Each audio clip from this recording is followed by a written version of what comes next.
ngasi khoirakpa irel umanglai ngak selki maigei dagi ekoina mayamda paujel ama chachari ekoi gi handaki khoirakpa irel umanglai ngak selupna chingu nongponi tho apamba Narendra Shiv Mandir gi thaugal se wakching gi ani subon namajing lagliba December 19 da lepsere aduna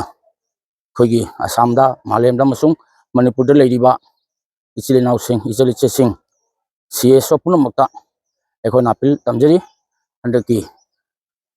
ipai bungogi thaugal sida mayam jawbiu ekoi ayuki pung 6:30 dagi Pulator Ferighat dagi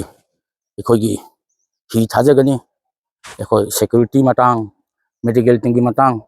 ekoi loina mari leinaba authority ngangna jeraga ekoi loina sinjere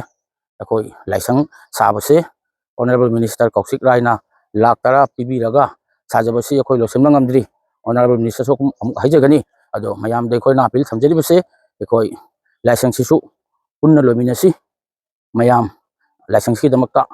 contribute macha mamam tawbiu mamangi chahida kai khunarbi singna sel contribute tobagi commitment tokiba singgesu commitment ngapiu ekoi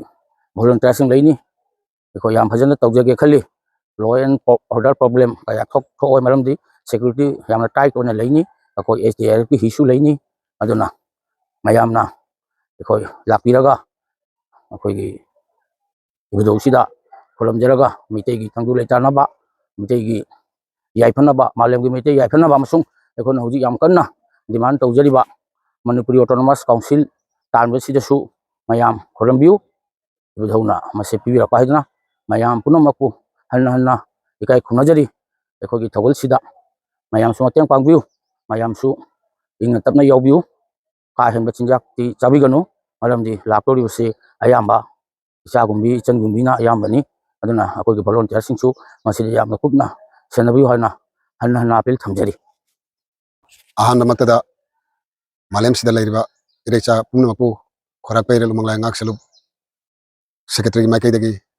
khoramjari loinana chaliba 2025 December tha asigi hayeng tang kungani pan wakching ani siban nomajing numit asi aikoi chahi khudingi pangthok tun lagliba khorak peirel umanglai chingu nong pongning thawa pan ba naranda baba haina khangariba adu hayeng asi aikoi suksoi soidana ira thoni bagi thorom pangthok chagani hariba thorom asida khunai asigi phaipumna makna thonibo lakpiu loinana thonibo lakpiba matamda inat ko fizol sepiba mayai kaba jijak sabi da haina su naluk khurumjari loinana ekoi hojik ngasi asina ekoi khorak perel umanglai gi sit sembas ekoi gi thong sabana chingba ekoi ngasi ungloi lorani aduna hayeng asi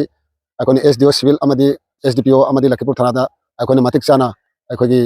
protection pibu haba matamda makon harauna commando ga loinana ekoi police staff amadi CRP staff jauna ekoi mateng pangani haiduna khangan biraki maram aduna mayam pungning da nungang ba tawiduna thawribo laku ngasi ekoi gi imalebakta wariba pumnamakse ekoi mayam changna thawni minarga kok nabagi damakta thawni minase haiduna khai pumnamakki mafamda khorak perel umanglai ngak seluki maike dagi kokna khurumjare